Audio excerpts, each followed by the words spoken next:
You're listening to Before We Get It Right, real moms, real conversations for the messy middle. I'm Leah. And I'm Katherine, and this is a space for honesty, not perfection, before we get it right. There we go.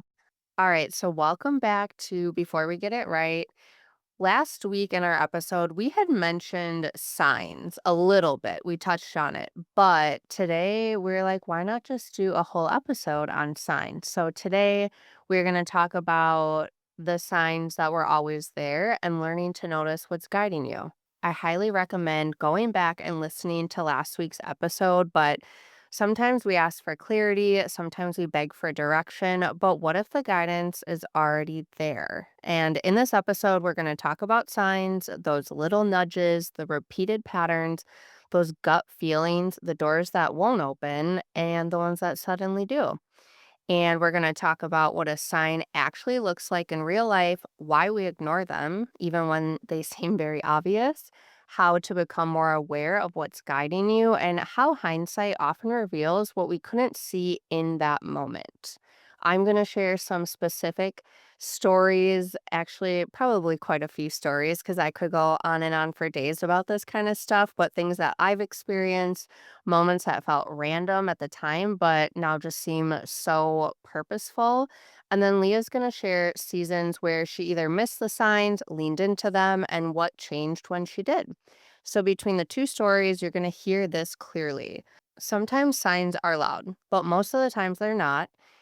But they almost always are consistent. And so this episode is not about superstition, it's about awareness. And let's just start at the beginning.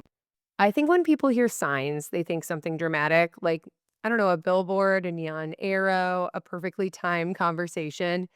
And yeah, okay, sometimes that can happen, but most signs don't actually look like that. Most of the time, they just start out as a feeling. Have you ever felt disconnected from a version of your life that once felt right? Not because it was bad, but because you were changing.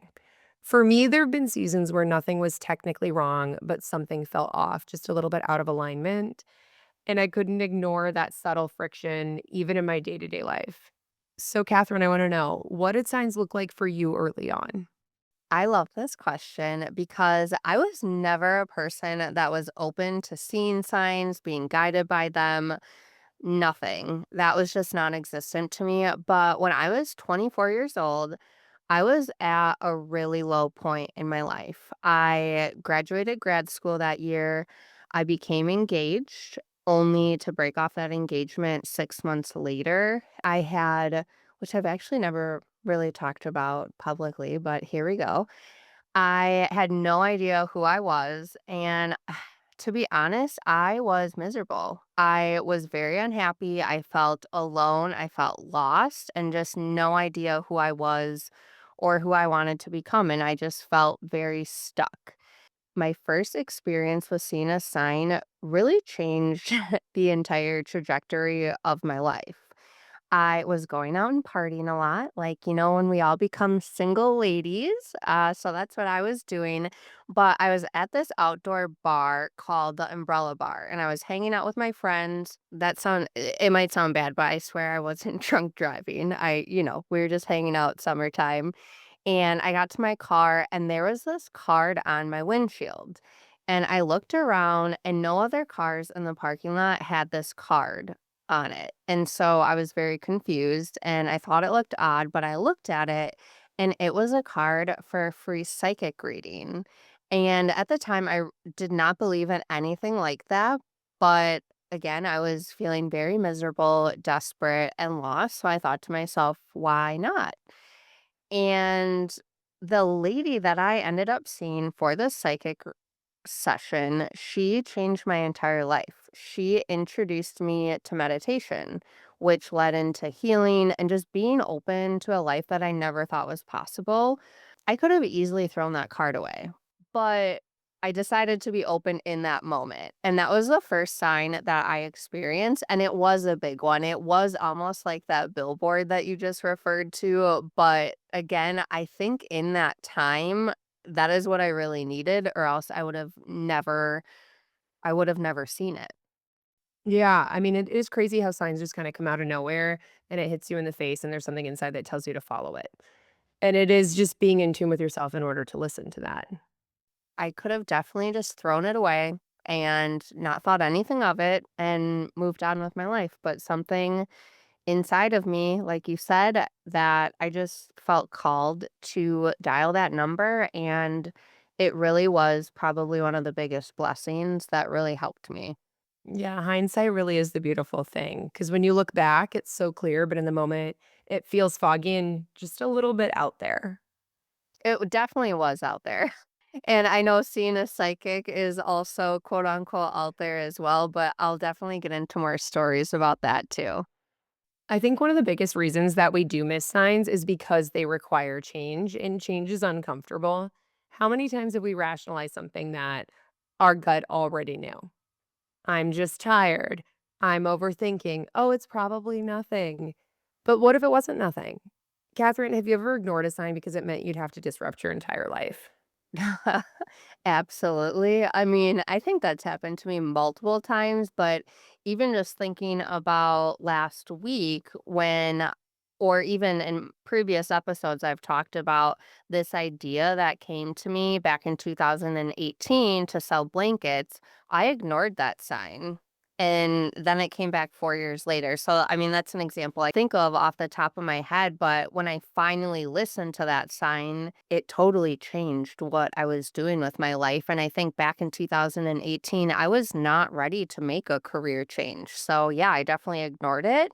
I think disrupt sounds negative, but I think sometimes disrupting your life can be a positive thing. I think another situation like that for me is when I started to get these nudges that those blankets I was just talking about selling, that it wasn't going to work out. My mind was like, was this a waste of time? I mean, you hear of a lot of people having these quote unquote failed businesses before one takes off. And I believe that what doesn't work out is also a sign, and there is a reason for it. And sometimes we just don't know what that reason is. Yeah, I followed the sign to start this blanket brand, but now I'm also following a sign to leave it. In our heads, it's like, oh, if this is what we're meant to do, we have to stick with it. But I think we also get signs that stuff isn't working out. I think that there's this fear that if you do step away from something that you can never do it again. And then you find yourself in this place of you don't want to live in a state of regret. Right. When it comes to missing signs, ignoring signs, at the time, sometimes we just don't like what that sign is asking of us because it sometimes leads to having to speak up or leaving something like I just talked about, starting something completely new that you know nothing about, forgiving someone that maybe you don't want to. Taking those risks, any type of risk is scary. Slowing down is another thing. I think a lot of us have a challenge with slowing down, and that's not convenient. So, Leah, do you have any experience with this? The signs that we don't like what it's asking of us? So many times. And I do wanna touch on that really quick because I do before I get into the story that I wanna share, I think that we another reason that we ignore signs, at least in my personal experience, is more so questioning them as to whether even though you know deep down it's pointing you somewhere and it has significance, it's so easy to be able to second guess that and to be able to question your own intuition because you don't know if you are ready to make this big decision. And it really is about letting go. And my experience that is the most recent that really sticks out to me is last year we closed the first retail store that we had opened. And we had a sweet deal with that store. It was at a big complex here in St. Louis. It really was our head start into retail. It brought in a lot of revenue. It employed my longtime employee, so it held a lot of weight within our company. But it got to a point where it just wasn't working, and that weighed on me every single day. So I was talking to Catherine. I had shared all this with her many times. And one of the things that she recommended was to literally ask the universe, say, hey, if I am meant to close this store by this date, show me this.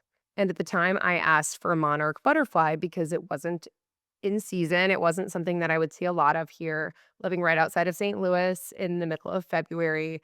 And so when I asked for that, I kept my eyes open, but I hadn't really seen anything that popped out to me. And I remember one day Catherine said, Leah, have you seen anything? Have you seen your signs? And I said, well, like I've seen like this article on Facebook about monarchs. And there was a picture, and I saw a little advertisement with a patch that was a monarch butterfly, but nothing really. And she goes, well, those sound kind of like signs to me. And I said, no, I think that if I saw the sign, it would really throw it. It would be thrown right in my face. Like, I was at work when I had that conversation with her. Leave work, I go to meet my family at my daughter's learning fair.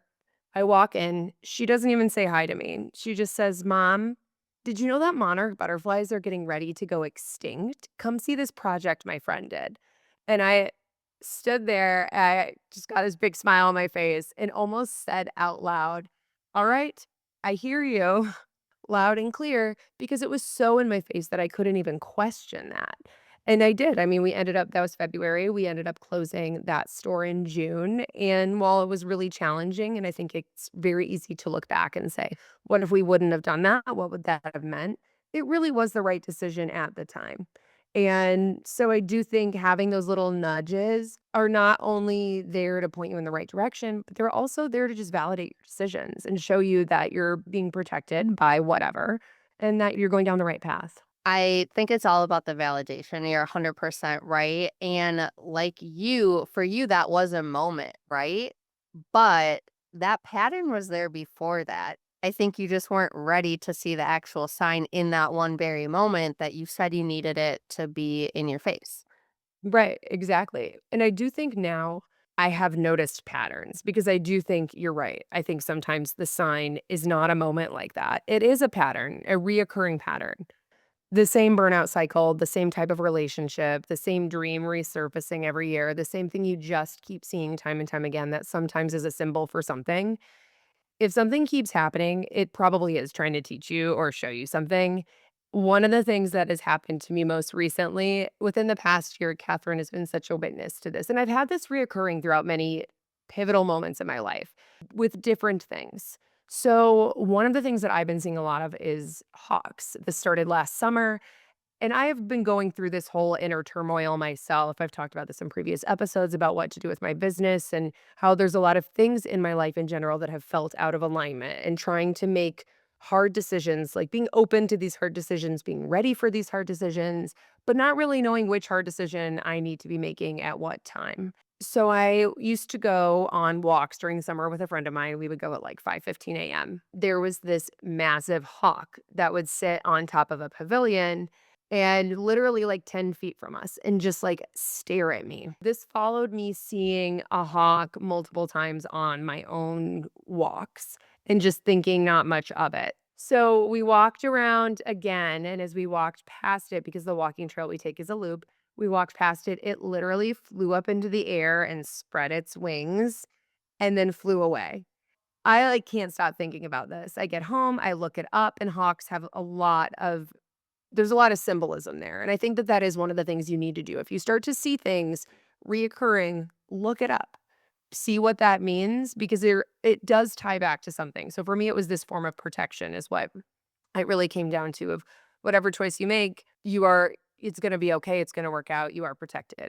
Maybe a week later or something, pull into my driveway, and literally there's a big, huge hawk in my neighbor's yard. I live in a subdivision. Like, we do not have hawks in the yards very often, but I have seen hawks or most days where I'm feeling an internal struggle, or literally having a conversation with a friend at a coffee shop where she's sharing some deep things with me, and I look out a window and I see a hawk soaring. I mean, they're everywhere for me, and it does seem to happen in those moments or those days where I feel like I really need it the most. And actually, as I mentioned, I've been sharing all of this with Catherine for a long time. And again, it's not telling me exactly go do this. What I take it as is that whatever decision I need to make is going to be the right one and to trust myself and to trust that I am protected.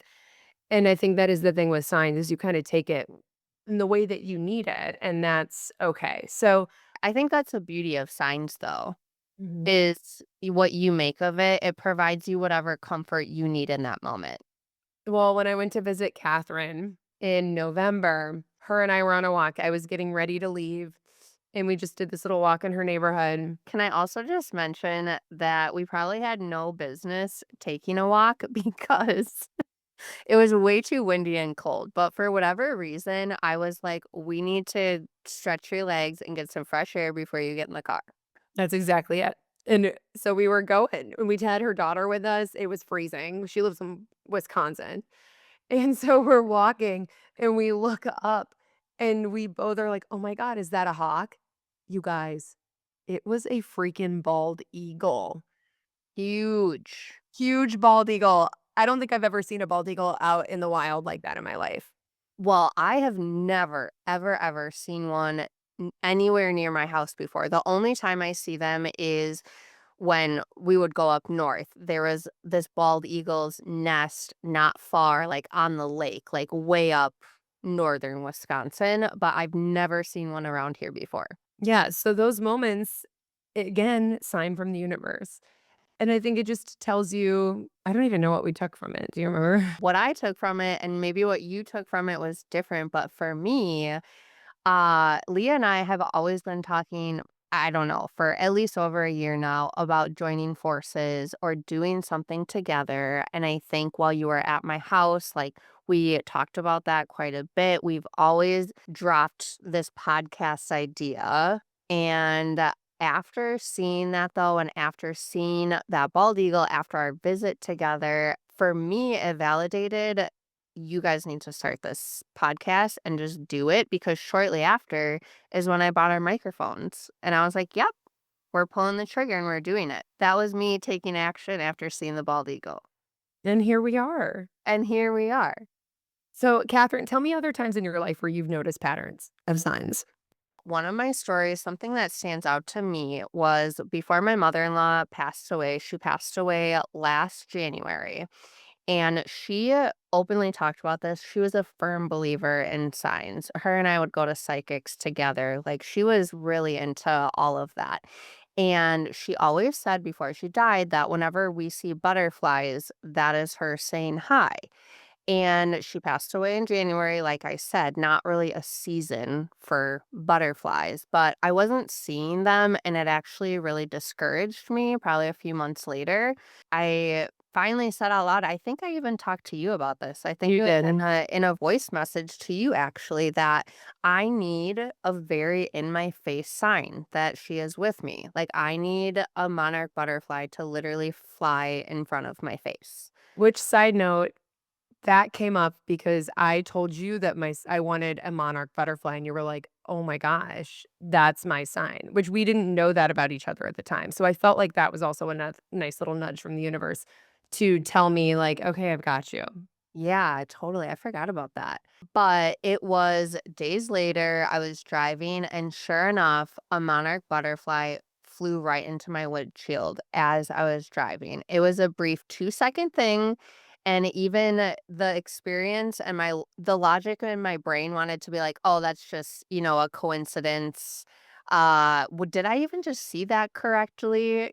That's what I was thinking, but it is literally what I had just asked for. Once that all just clicked that had happened, it just I don't know, it provided me this sense of peace and comfort that I was craving that she is so with us. And another thing that I wanted to mention too, as we talk about this, is that signs usually aren't immediate. Like when I said, I need a monarch butterfly to fly in front of my face, like bam, you can't expect it to happen within 2 seconds. It usually comes later. But again, your eyes just have to be open. But for me, what I've noticed is that signs come later on. And it is about this awareness. And after I started seeing butterflies everywhere after that, after the windshield incident, they were everywhere. And recently, my family was in Arizona and we had the same white butterfly hang out with us by the pool for the entire day.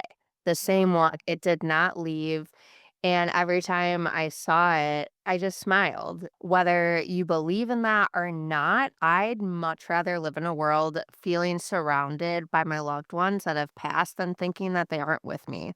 So even if that was just a coincidence that there was a white butterfly hanging out at the pool all day with us, so what? Yeah, it's there to just make you feel connected, Right. you know? And I've seen multiple psychics, multiple mediums, multiple have told me, again, we could go into a whole episode of my grief journey, but I have had multiple mediums tell me that whenever I see a Coca-Cola truck, that's my dad saying hi. And I don't ask why, but he was Coca-Cola's biggest fan. Like we had Coca-Cola memorabilia all around our house. My mom still has a bunch of it. I notice for you, like you see hawks in times that you really need it. I notice that I see Coca-Cola trucks when I'm sad or I'm going through something that's difficult. A moment that I look back on, I have a picture that I took. It was at 4 o'clock in the morning. I was driving to Children's Hospital. It was the day after Theo was born, and he was going through his first major heart surgery. And as I'm driving onto the freeway, there was a Coca-Cola truck that right at the time I merged, and the truck drove next to me my entire like 40-minute drive that I had to the hospital. And I was just crying, like in a happy way, because my family was obviously very stressed out. We didn't know if Theo was going to live through this surgery or not. But at that time, seeing that, I just felt this huge sense of comfort. And gosh, I mean, I could go on and on for days about different things like that that have happened to me, but the most recent one was around Thanksgiving this time of year. I was really missing my mother-in-law November, December. Like those past couple of months were just very difficult for me. I was just very close with her. She was the best. And I was pulling out all of these decorations for Christmas. And of course, they were ones that she made because she was all crafty and cute like that. And I was just sobbing as I was getting these decorations out. And I said out loud, I said, Julie, if you are with me, please send me a sign because I really miss you. And I just feel like I need you right now. It's okay. I remember when you texted me when this happened. Yeah. And you may feel crazy like saying stuff like that out loud, but I mean, you'd be surprised what you receive after you do because it was hours later. You know, when I said signs aren't usually immediate, I mean, this one for me was pretty immediate, but I actually brought it. So I was cleaning out something in the kitchen and I found a note that she wrote me that I actually have because I was prepared here. The card that she sent me, it says, feeling overwhelmed. And then on the back it said, God isn't. My mother-in-law is a deeply spiritual person, but she said, Catherine, you might feel overwhelmed over the next few weeks. You've worked so hard on the benefit. Take time to enjoy it. Love, Julie. And then at the bottom it says, with God, all things are possible. And so it's a card that she sent me. It was our first Project Bablu Hops for Heart event. And she just like she was so kind and thoughtful and she knew that I was overwhelmed with that. But out of everything that I have of hers, that's the note that I found in that moment. It was again very comforting. So if you start asking for the signs, they will show up, but you just have to be open to seeing them. Gosh, I feel like I've talked so much. Those are all signs about, for me personally, with, loved ones that have passed away. But I also find myself asking a lot of signs about business and next steps that I should take, just like you have started doing, Leah, because for me, I always second guess myself. Is Yeah. what I should be doing. So from a business lens, I just have one more quick story that I will share, but last summer I felt like I was at this huge crossroads. Do I focus on being a stay-at-home mom because I brought Elena, like I pulled her from daycare? Do I keep going with Cozy Hearted? Or do I switch gears and really focus on Memley? And this was even before I even launched that. I don't even think I had my final product made. I don't think And you did. no, and again, I asked out loud, show me a white butterfly if I should keep going with Cozy Hearted. Show me a yellow one if I should focus on being a mom this summer. And then I had some other color I can't remember for Memley. And they're all colors of butterflies that I have seen like around my house because it definitely was butterfly season. And I just saw yellow ones everywhere after that. And I was like, okay, I am going to just focus on being a present mom this summer.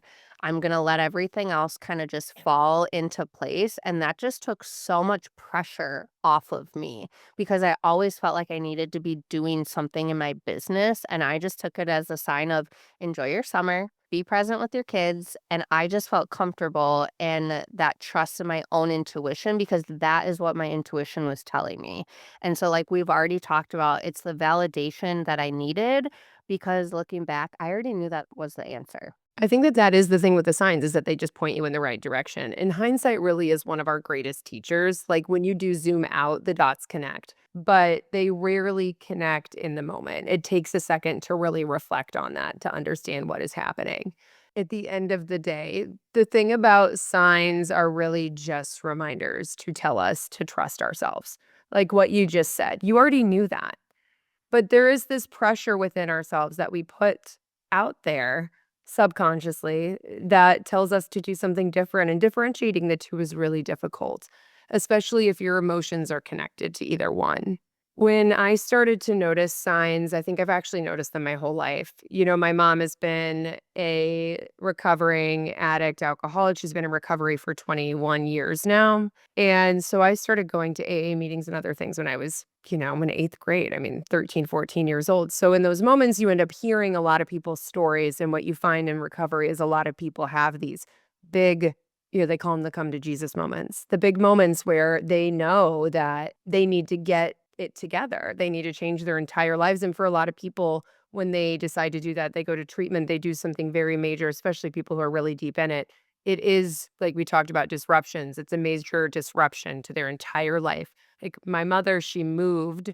She had, everything she had lived in and done for the past 20 plus years, she completely changed. And she had to leave me as a her being a mom and me being her child. She moved 12 hours away from me. She had to do all these things in order to move her life in the direction she knew that it needed to be in. Not to go in the weeds on that, but my dad took care of me, like everything was fine in that way and she knew that. But there were a lot of things that really kismet moments that came together to push her in that direction. And so when Catherine and I talked earlier about this episode, and I completely forgot a moment that happened to me when I was in 8th grade related to everything with my mom. It wasn't as much a sign as it is a kismet moment, and I pile all these things in the same area because I think that when things are meant to happen, they just do.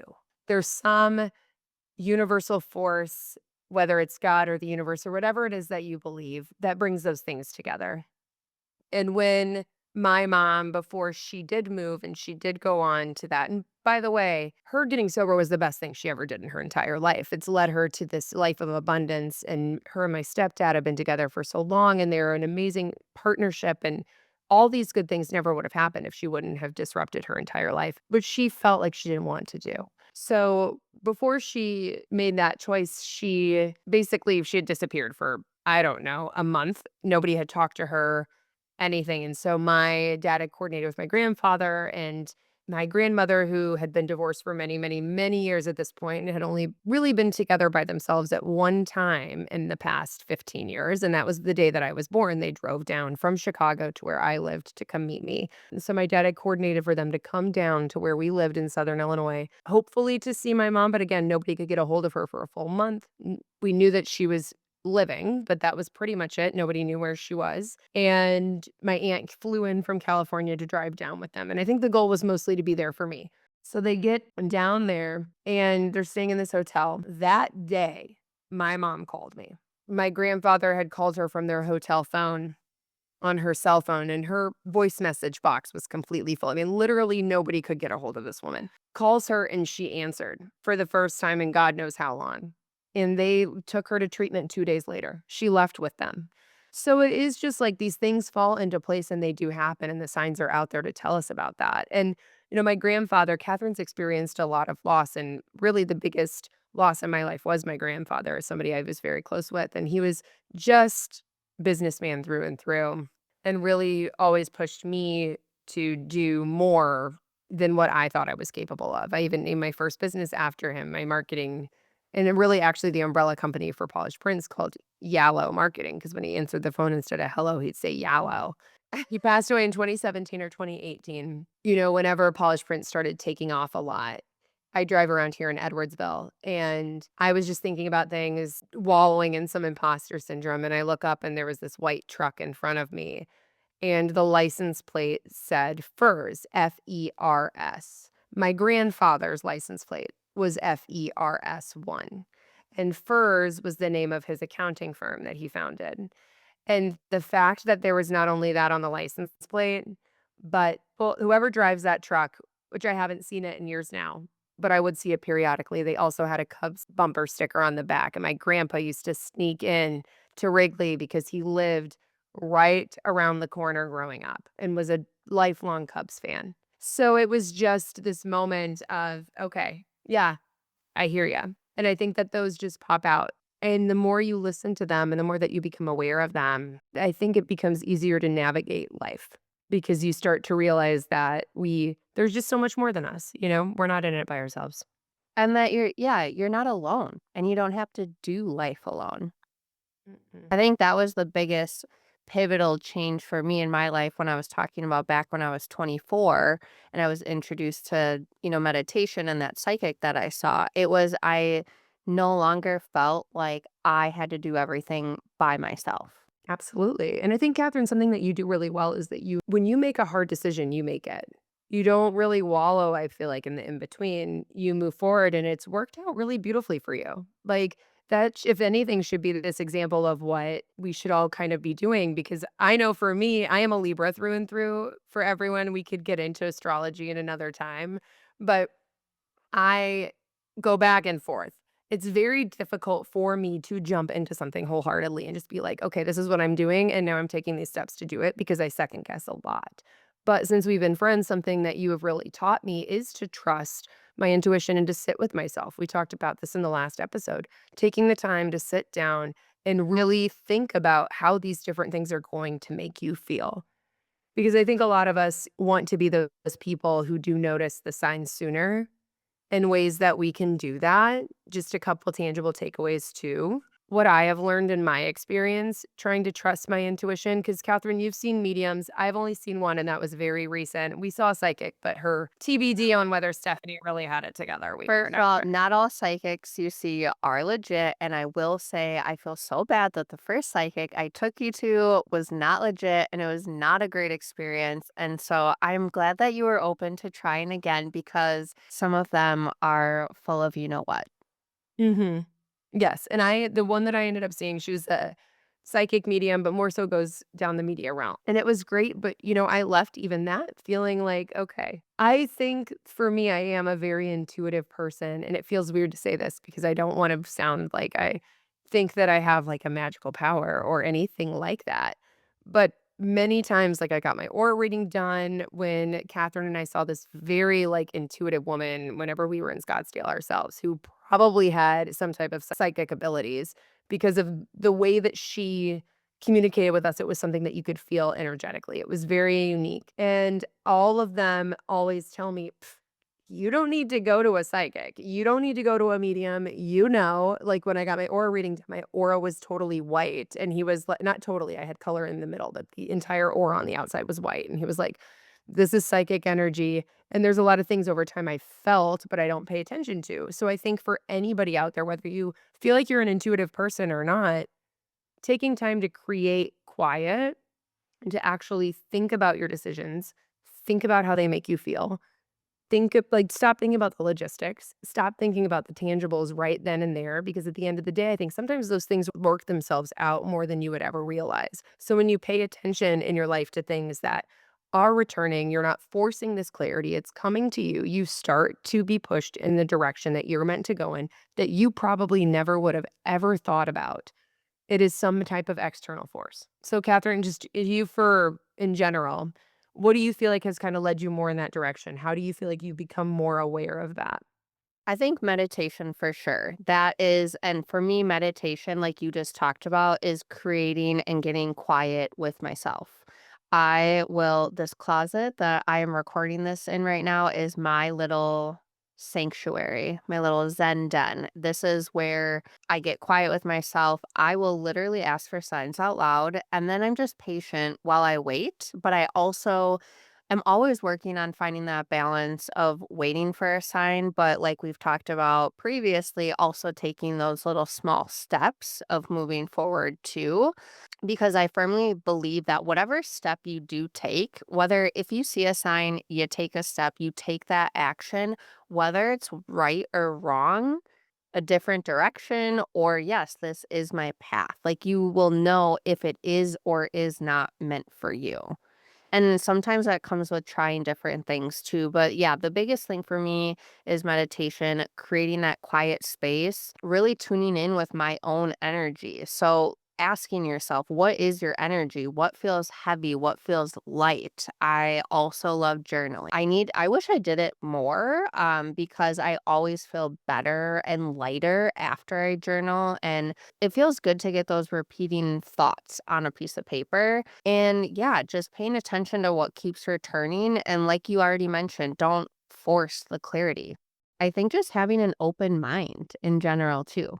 Absolutely. I think that when you do start to open yourself up, the amount of abundance that comes to you is beyond your wildest dreams. I mean, that's something that my mom has said a million times, that when she stopped trying to control the narrative and she let some things happen, that was just crucial. It's life changing.